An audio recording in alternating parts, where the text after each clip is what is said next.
And the answer of course lies in what our hat says, make Greece great again, make Greece great again. Σε αυτό που λέει το καπελάκι μας.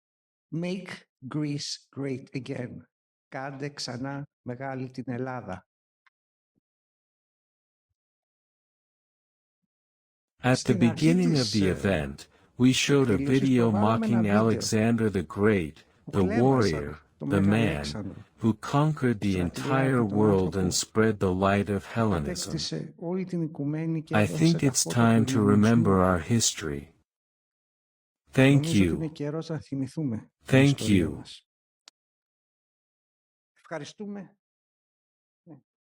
We thank Kostas Markopoulos very much. We need people like Kostas. And I come to my own speech. This is the moment when I normally call Jonathan Constantine to the podium, but as you can see he is already on the podium. I would like to thank you very much. I would like to thank Kostas Mr. Markopoulos for a profound and insightful political speech, and we welcome to the hall the independent MP Mr. Nikolaos Papadopoulos.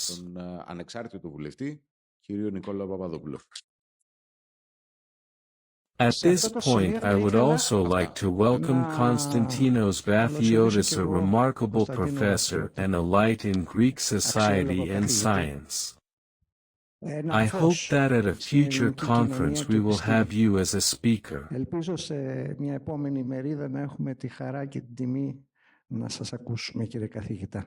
Professor, I also want to thank our Secretariat Marina Methanidi, Maria Vraka, Odysseus Kouminos, always a lawyer helping in the support team, the mainland sector, the northern Epirus sector, which is represented by Thalis Karagianopoulos of northern Epirus. Εκπροσωπούνται από τον Θαλή Καραγιανόπουλο. It's strange that we have an Epirus chapter. And I want to do a special one just for our newly formed women's department. He even brought out its own yellow hats. Make Greece great again for the ladies. Yes.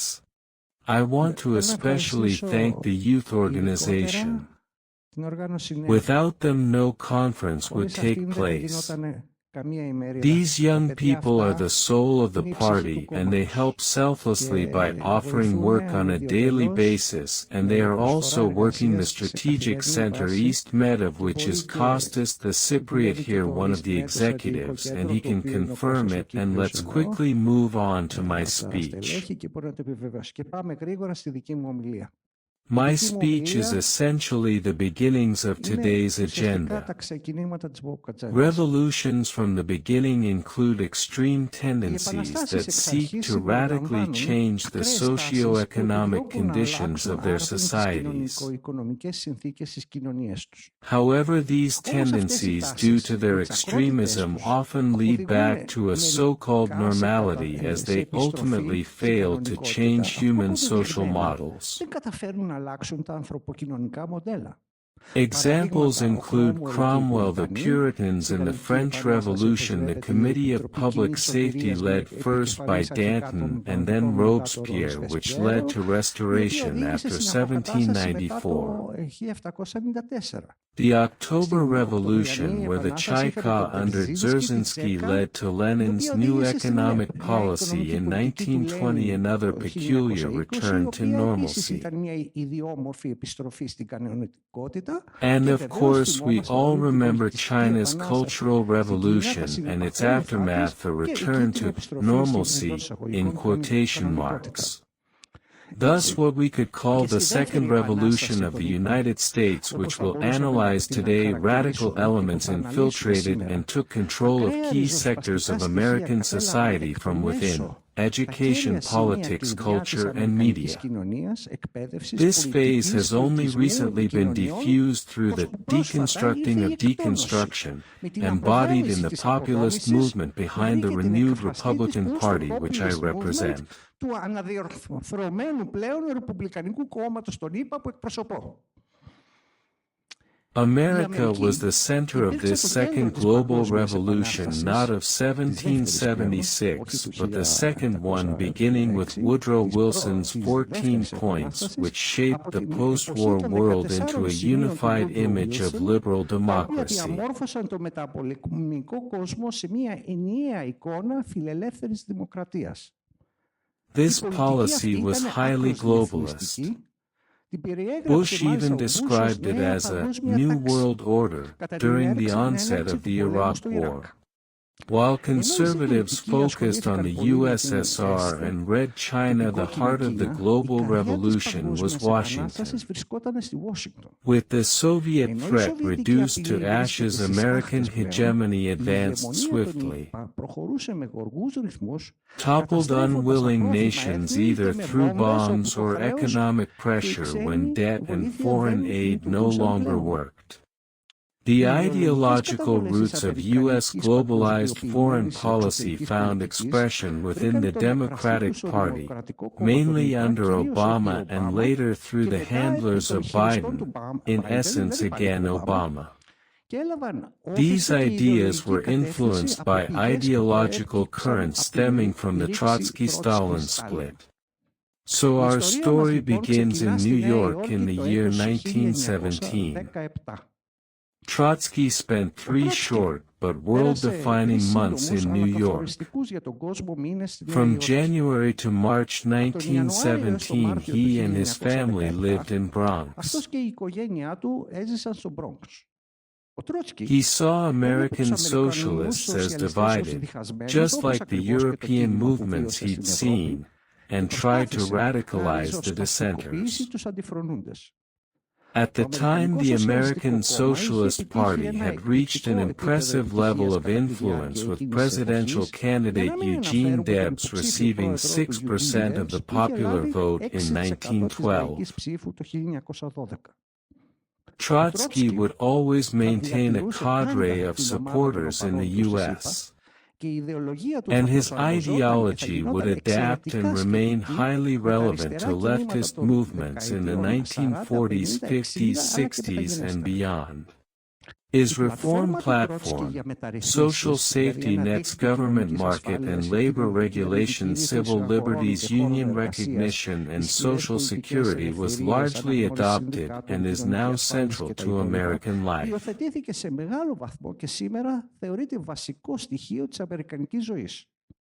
The presence of Bernie Sanders as a democratic socialist proves that socialism retains significant appeal, especially now that the Cold War stigma has faded.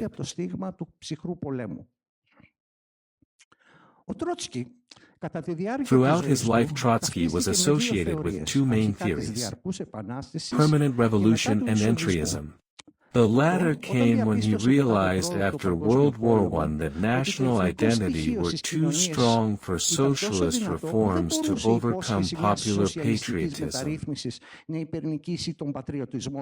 This was evident in the drastic decline of Socialist Party membership after the war and the return to more ethnocentric and mutual aid-based principles. Entryism, also called the French turn, is a strategy where a small group joins a larger hostile organization to influence it from within. Ενθαρρύνει τα μέλη του ή τους υποστηρικτές του να ενταχθούν ενεργά σε έναν άλλο οργανισμό, συνήθως μεγαλύτερο, σε μια προσπάθεια να επεκτείνει την επιρροή του αυτός ο μικρός οργανισμός και να διευρύνει ιδέες και πρόγραμμα. If the host is unfriendly to entryism, entryists may use deceit to conceal their true intentions, aiming eventually to hijack the target's political momentum. Γνώση ότι αποτελούν έναν οργανισμό από μόνοι τους, ο οποίος τελικά έχει στόχο και σκοπό την υφαρπαγή της πολιτικής δυναμικής του οργανισμού που αποτελεί στόχο. The French term refers to a classical form of equalization advocated by Leon Trotsky in his essays on the French term.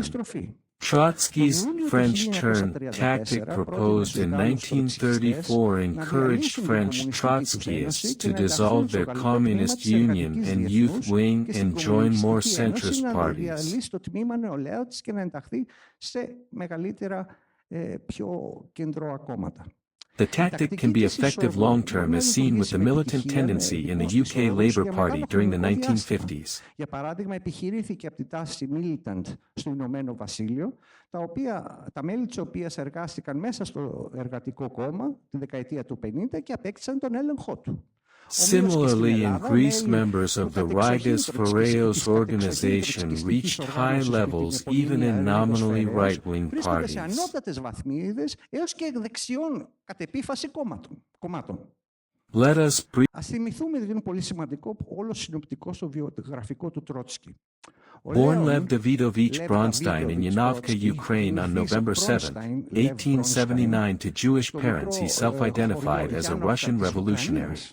Initially a Menshevik, then a Bolshevik, he was a Marxist theorist, founder of the Fourth International and originator of what we call Trotskyism. In 1902, he escaped Siberian exile and adopted the alias Leon Trotsky, his revolutionary pseudonym. Το 1902, πλαστογραφώντας ένα διαβατήριο με το όνομα Λέον Τρότσκι, ένα όνομα που δημιούργησε ο ίδιος και με το οποίο καθιερώθηκε ως το επαναστατικό του ψευδόνυμο, δραπέτευσε στη Σιβηρία και κατέληξε μετά στο Λονδίνο. In London, he met Plekhanov Lenin Martov and contributed to the newspaper Iskra. Under the pseudonym Para, which means pen, he became one of the leading editors of this newspaper. Initially, as we said, they were in the position of the so-called Makrates, that is, the Mensheviks. After his return to Russia in early 1917, he played a leading role in the revolution, becoming People's Commissar for Foreign Affairs and negotiating peace with Germany in 1918, Treaty of Brest-Litovsk. Returns the same year the Bolshevik movement takes power, he needs a commissar of the interior and negotiates Russia's exit from the war and the conclusion of peace with Germany in the 18th, the BL-Sigma-K Treaty. Stalin exiled him in Kazakhstan, 1928, and France, 1933. He lived in France, Norway, and Mexico. 1936 to 1938 to 38 is sentenced verbally in Moscow at the Great Moscow Trials.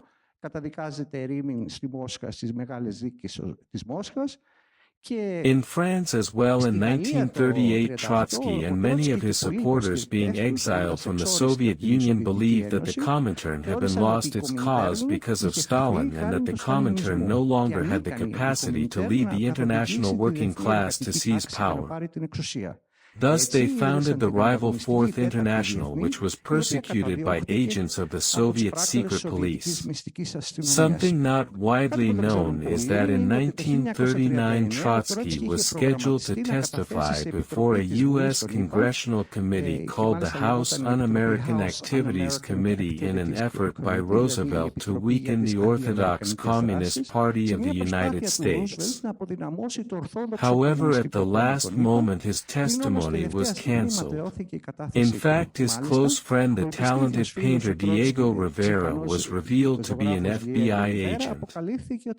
In August 1940, Trotsky was assassinated by a Spanish communist in Mexico with an pickaxe. Just as Trotsky's theories and principles continue to inspire leftist revolutionary movements, as will be demonstrated later in the conference, including in my own talk, they were also absorbed by or interacted with the deep state of the United States.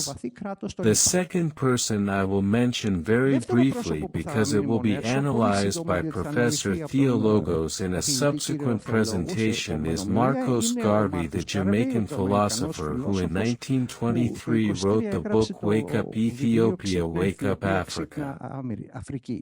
The word woke became more well-known when it found its way into art, specifically in a well-known song released in 1938 titled The Children of Scottsboro, which tells the story of 9 young men who were falsely accused of rape in 1931. που ψευδώς είχαν κατηγορηθεί για ένα βιασμό το 1931. Singer Lee Belly used the phrase, stay woke, in the chorus urging awareness. Stay awake. So keep your eyes open to stay informed. In 1962, African-American author William Melvin Kelly wrote the NYT article, If You're Woke, You Dig It. The term's revolutionary connotation grew later, something I'll leave for other speakers to explore. And so let me return to the summary of entryism in the U.S. within organizations and unions. Under the presidency of Franklin Delano Roosevelt from 1933 to 1945, we had a coalition of liberals and communists in the Popular Front for the New Deal. After the end of World War II, the American left split in two from 1945 to 1956, engaging in an intense conflict reminiscent of internal communist feuds over who holds the label of progressive. They found a common enemy in McCarthy, as after World War II communism was no longer an ally but an adversary and thus marginalized politically. Αλλά αποκτούν ένα κοινό εκδρό στον McCarthy όταν μετά την άνοδο της ΕΣΤ ως πλέον εχθρού και όχι συμμάχου, όπως τον Β' Παγκόσμιο Πόλεμο, ο κομμουνισμός της ΗΠΑ τίθεται στο πολιτικό περιθώριο. Στις διώξεις που ξεκίνησαν στα τέλη της δεκαετίας του 40 έως αρχές του 50, McCarthy's efforts ultimately failed as the U.S. Communist Party lacked a central mechanism. The U.S. left was deeply divided and decentralized. The American left was thus ill-prepared to continue in an illegal capacity. At the same time, the American left was being actively assimilated by the U.S. deep state. Initially by the OSS and later in the early 1950s by the newly founded CIA, which absorbed a number of political and cultural organizations including the Congress for Cultural Freedom, CCF, aiming to counter Stalinism and the Warsaw Pact. The Congress for Cultural Freedom was formed in 1950 to defend cultural and intellectual freedom and establish a common anti-Stalinist stance among Western intellectuals. The Congress for Cultural Freedom was formed in 1950 to defend cultural and intellectual freedom and establish a common anti-Stalinist stance among Western intellectuals.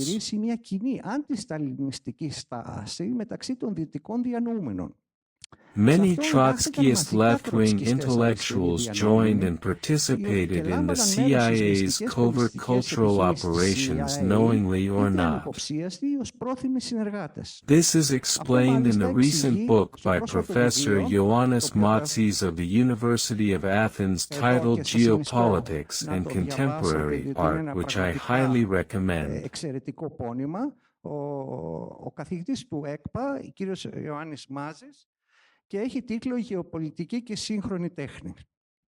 In an increasingly complex capitalist environment from the late 19th century onward, the state undertook new roles to secure social consensus and expand productive forces.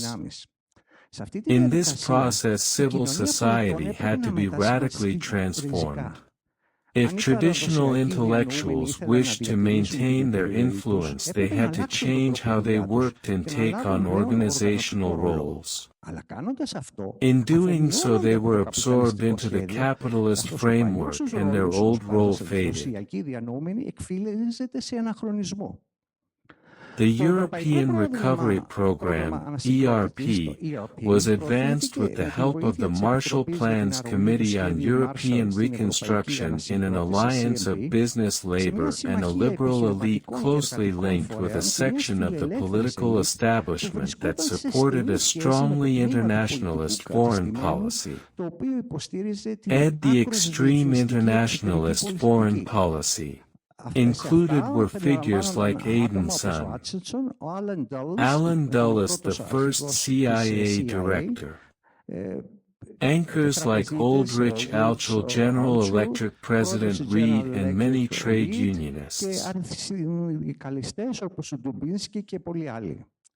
In Europe, the political and economic establishment supporting the socialist parties agreed to a form of welfare capitalism with state management. They broke the anti-fascist coalitions of wartime and permanently excluded Orthodox Stalinists and Communists from power. They instead welcomed those leftists who declared themselves anti-Stalinist, thus integrating them into the elite with privileges and privileges and benefits of the ruling class throughout the 40s until the end of the Cold War, or the OSS, which was initially founded at the beginning of the Second World War with Bill Donovan as its leader, and later from 1951 the CIA under Edward Dulles, who was initially also an OSE executive, bought intellectuals, mainly Trotskyists, to confront Stalinism, since even before the Cold War took place it was crystal clear already by the middle of the Second World War that there was a great rivalry between the East and the West. Μιας και ακόμα πριν γίνει το σχίσμα Δύσης-Est ήταν κρυστάλλινο. Ήδη από τα μισά του Δεύτερου Παγκόσμιου Πολέμου, ότι προϊονίζεται να υπάρξει μεγάλη αντιπαλότητα μεταξύ της Est και της Δύσης. So they continued to assimilate what OSE did at the beginning and to finance left-wing activists who declared themselves willing to oppose Soviet influence both on U.S. soil and in all the other countries where the CIA had a presence. In this way, the incoming stooges who agreed to be recruited by the CIA, but also by MI5 and MI6, and you see here evidence from the reports we see from the CIA that this was happening. So this cooperation has expanded to all sectors of society.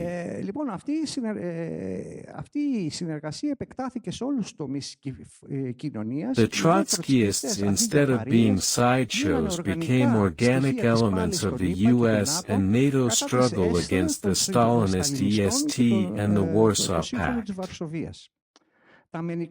American universities became CIA outposts, and the CIA in turn was infiltrated by Trotskyists and entryists who had long formed the academic elite of the US since the 1930s. Since the 1930s, the shared enemy was Stalinism. Over time, these Trotskyists and their successors became inseparable from the U.S. deep state, effectively taking it over.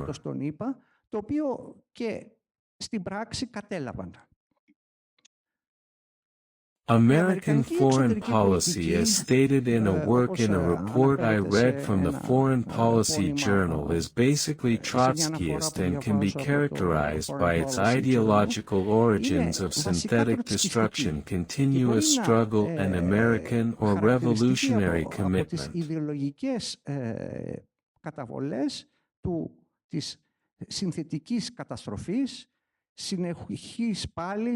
Και αμερικανικής επαναστατικής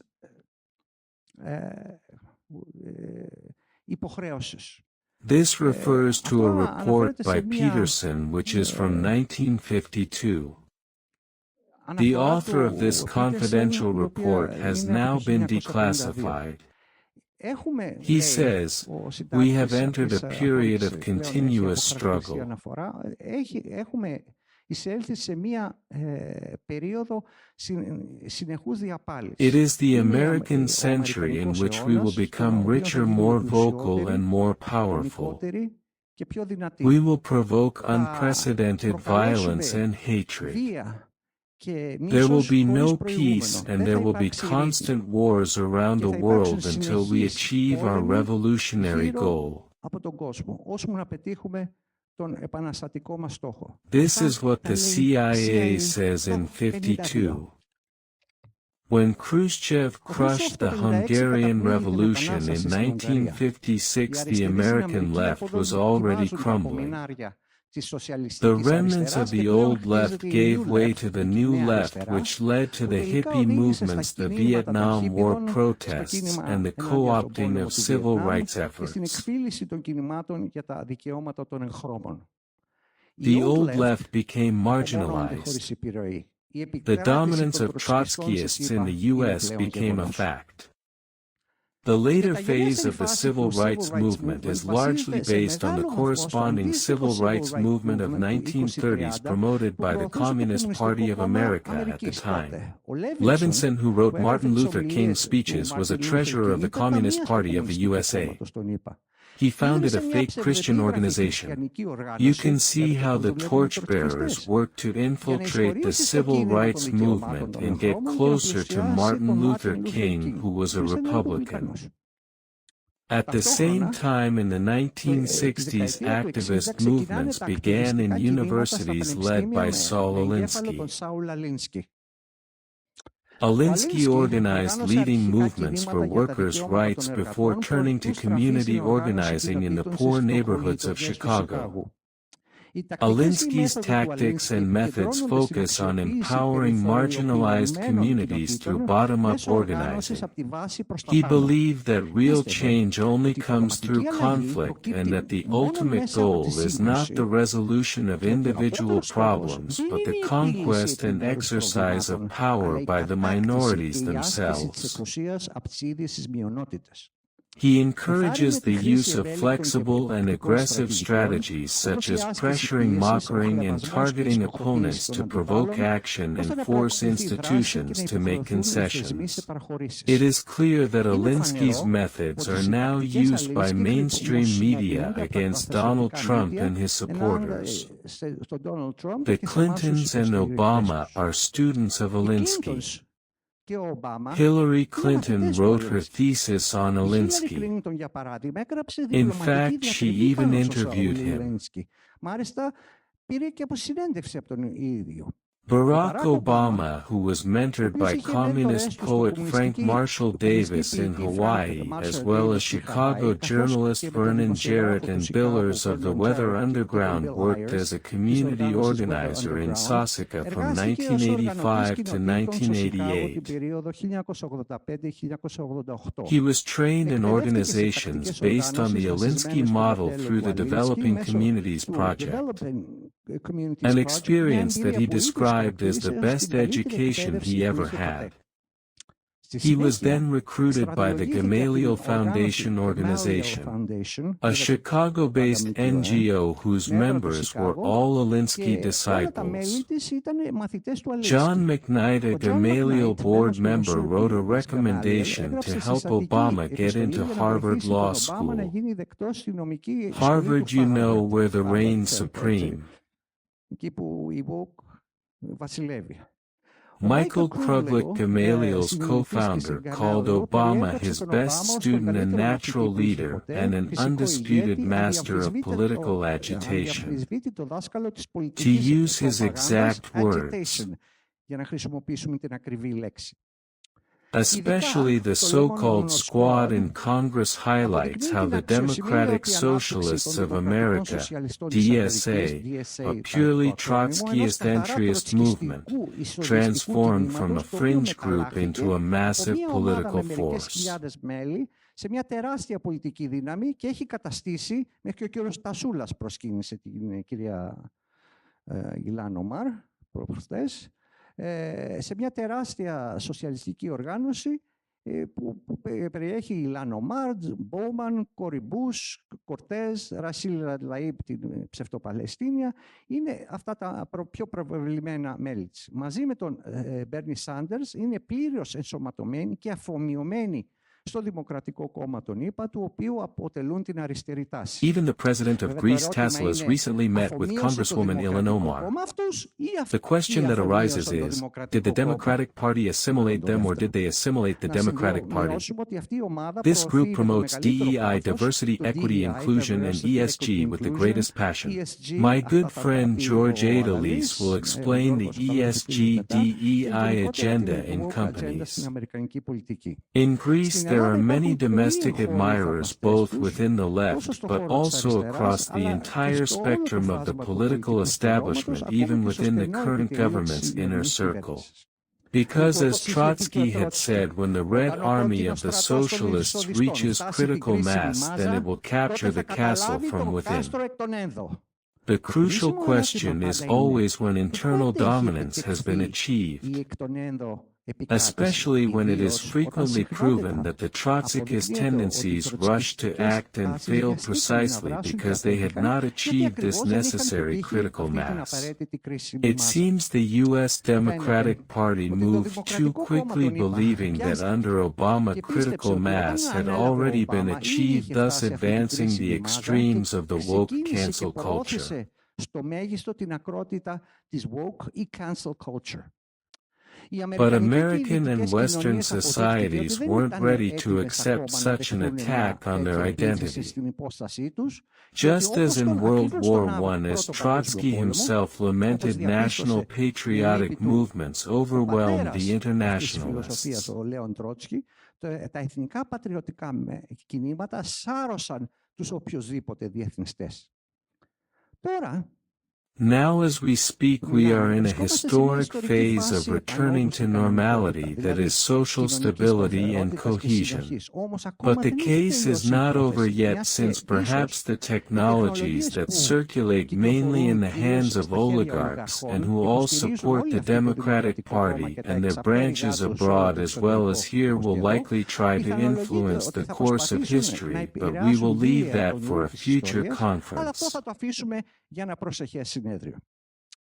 I would like to add that the American sycophants of the systemic and well-paid left pushed the idea of European unification with funding from Dulles. The first American subsidized organizations of fanatical Europeanists shared this mindset. Unite Europe under Western Germany and the Atlantic Bloc to control it. Let me close again with a quote from Peterson, a Trotskyist and CIA officer. We are the only revolutionary country in the world as we have been for the past 200 years. Creative destruction is our middle name. We do it automatically. That's why some tyrants hate and attack us. Freedom is our greatest weapon and the oppressed peoples are our soldiers.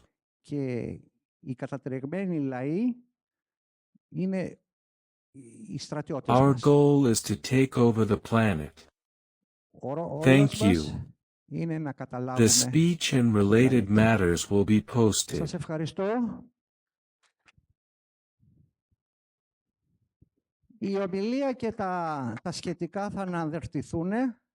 Thank you for allowing me to go over time. I had originally planned to cover only up to 1955, but I had to include the Hellenic school.